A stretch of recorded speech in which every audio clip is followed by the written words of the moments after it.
Hello, everyone, and welcome to episode 30 of English with Tim, the podcast where you can learn English in depth and detail.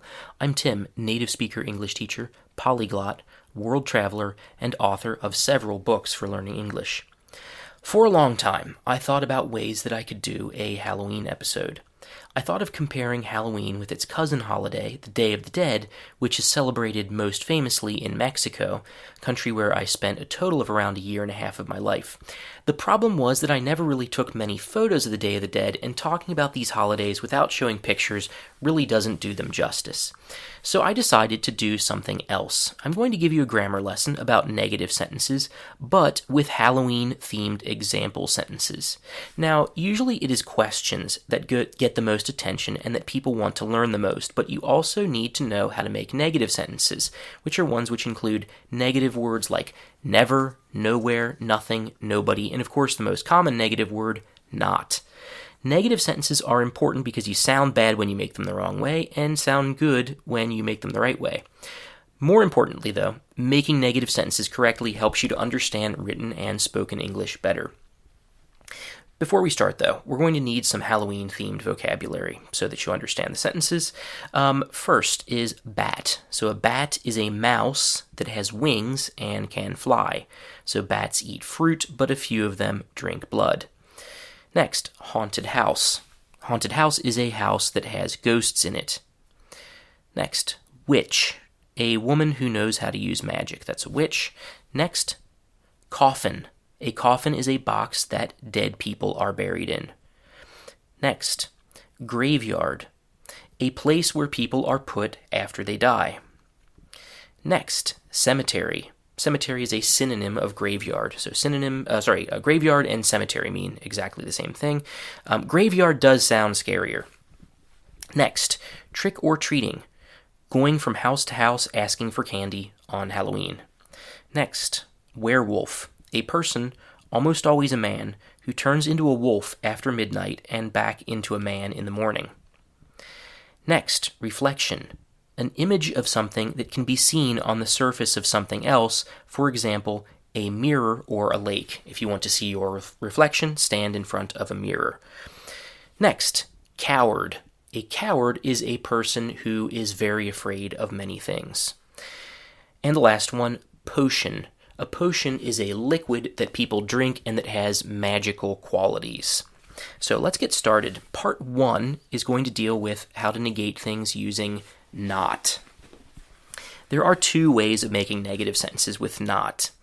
And the first one is where you just add not to the sentence. Very simple. You add not and do nothing else when you use the verb be, when you use the verb have in the perfect tenses, and with the modal verbs can, could, may, might, must, need not, shall, would, and will. Let's do one example for each verb. So, be. He is not a vampire but wants to become one. Have. The gates of hell have not yet opened. Can. The ghost cannot leave the haunted house at midnight. Could. The old witch could not make her magical potion without the right ingredients. May. The children may not go trick-or-treating without their parents' permission. Might. The black cat might not cross your path if you're lucky. Must. You must not enter the forbidden graveyard after dark. Need not. You need not wear a costume, but it's more fun if you do on Halloween.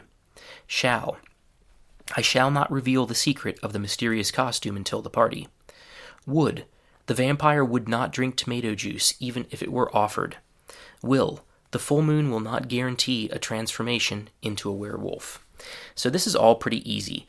Just add not, and that's pretty much it. But there are some details to note, actually quite a few of them. First, we negate have with just not, only when have is used in the perfect tenses. Have in the meaning of to own something, but also to eat or drink, like have lunch or have some coffee. That's a special case, and we will talk about it later. Second, cannot is written as one word with no space and is pronounced not cannot, but cannot. So that letter A is reduced into an cannot.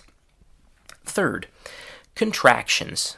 So contractions are two words that have parts of them missing and are kind of pushed together. For example, aren't is a contraction of are not.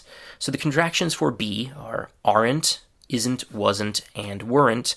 The contractions for modals are can't, couldn't, needn't, and wouldn't.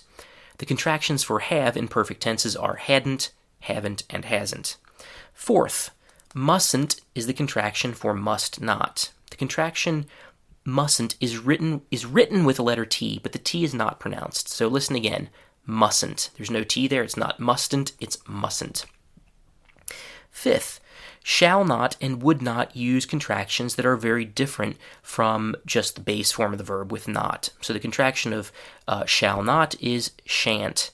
And shan't is used only in conversational English. You'll rarely see it in print unless it's trying to, sound like a dialogue.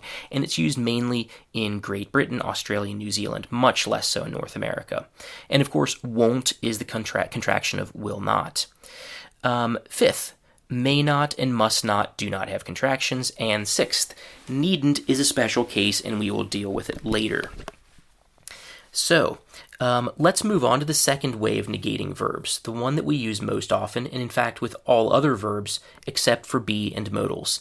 This other way of negating verbs, of course, is by adding do not or does not in the present or did not in the past simple. So do not, does not, or did not. This time I'm going to give examples using the contractions. She didn't have any candy left after the kids came. The vampire doesn't like garlic in any of her food. They don't go into the cemetery alone at night. So, those are the two principal ways to negate verbs, just by adding not with be, have in the present perfect, or the perfect tenses, and with modals on one hand, and then on the other by adding don't. There are some difficult cases, though, 3 of them to be exact. The first difficult case is have and have got. Both of these verbs mean the same thing and are both widely used in both North American and British English. However, have is a bit more common in North America, and have got is the more usual form in Great Britain, but both are used in both places. So, to negate have, we say didn't have, don't have, or doesn't have. So, for example, she didn't have a costume to wear. Vampires don't have a reflection in the mirror. The cemetery doesn't have a positive atmosphere, especially on Halloween. Have got is different. We don't add do not or does not, we just add not. So, she hasn't got a costume. Vampires haven't got a reflection in the mirror. And there is no past form, important detail, there is no past form of have got. Instead, we just use didn't have. So, for example, the cemetery didn't have a positive atmosphere, especially on Halloween. The second difficult case involves need and needn't. It's very important to point out that these are 2 different verbs. Need and needn't, different verbs. We use need to say that something is necessary. For example, continuing on the Halloween theme, I need victims, I need blood, I need scary stories, and so on. When we use need with another verb, we use the infinitive. I need to drink blood, I need to sleep in a coffin, I need to tell scary stories. Now, needn't, on the other hand, is used to do 2 things at once. First, to inform someone that an action they may do is not necessary, and also to very politely advise that person not to do it. And needn't is used with the base form of the verb. You needn't be scared. It's also almost always used in the contraction. The third hard case is about the word like. So like can be a preposition or a verb. And when used as a verb, we negate like in the same way as with almost every other English verb, with didn't, doesn't, or don't. For example, he doesn't like haunted houses. No, we didn't like the horror movie. Now, when used as a preposition, though, like means something different. It means similar to. So it's important to be careful with like as a preposition because we don't negate like, but instead whatever verb is in the sentence. Here are some examples. He doesn't look like a vampire. Going into the haunted house doesn't sound like a great idea. Now, so far, this all sounds very normal. We're just adding do not or does not or did not. But listen to this sentence. I am not like a vampire. Think about that for a second. I am not like a vampire. What do you think that sentence means? Maybe take a second to translate it into your own language in your head. So, I am not like a vampire. This one means that the speaker is not similar to a vampire. It does not mean that the person has bad feelings about vampires, that the person dislikes vampires. I am not like a vampire means I am not similar to vampires. And the other sentence, I do not like vampires. This one is the one that means that the speaker has bad feelings when near vampires. So be careful using that. I am not like and I do not like when talking about people you know. Pretty safe when talking about vampires because, well, yeah. Let's move on to part 2. In part 2, we'll talk about how to negate using the word no. So we use no to negate specifically nouns.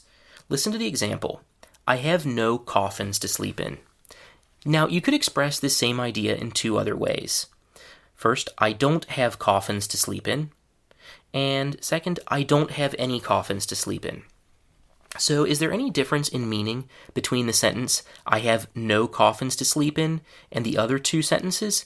Well, the answer is yes. The sentence, I have no coffins to sleep in, is a stronger sounding negation and really underlines the speaker's complete lack of coffins suitable for sleeping in. Now, standard negations use not, a word which is often paired with words like any or ever or either. And all of these words have their place not just in negative sentences, but also in positive ones. For example, do you have any brothers or sisters? By contrast, the word no is used almost exclusively for negation and even refusal. Also, we negate verbs all the time, but it's more unusual to negate a noun. So when you negate a noun, it attracts more attention because it's unusual. And also, as I said, no is used almost exclusively for negation, so that negation with no is just a really solid negation. Here are some examples of strong negations of nouns with no. You have no chance of escaping alive. Second, the truth is that you have no idea what horrors await us. Third and last, no educated person believes in ghosts until they see one. Now, another interesting way to negate a noun with no is before singular nouns, usually nouns that name something really special, followed by a statement with but. For example, I'm no Count Dracula, but I can turn into a bat. Or second, I'm no expert, but I think this house is haunted.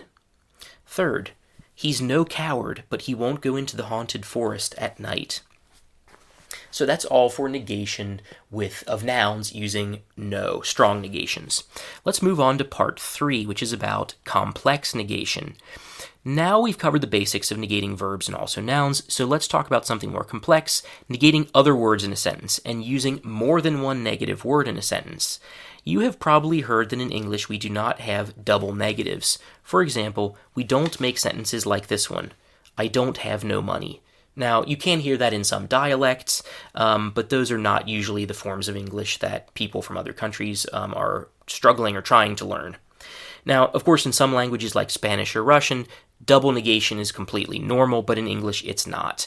So if we've already used one negative word in a sentence and we want to continue using negative words in the same sentence, we have to replace all of the other negative words with alternatives.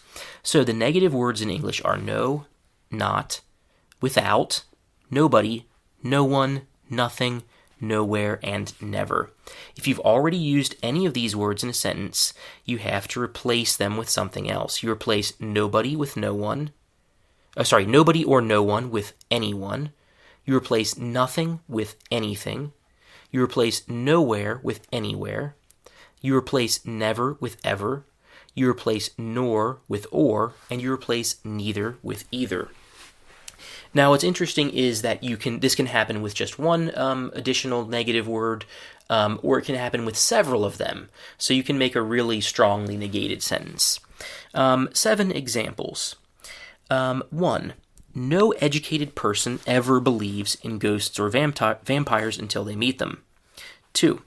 He left town in the dead of night without ever telling anyone goodbye. 3. The kids were so scared that they left without taking any candy. 4. I've never seen anything as scary as a headless ghost. 5. I won't tell anyone your terrible secret. 6. We can't go anywhere tonight because the street is full of zombies. 7.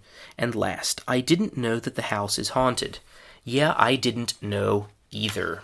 So that is all about negations using not and multiple negatives and no. I'm curious to hear what your thoughts are on this, and we will meet up again next Monday. Thank you.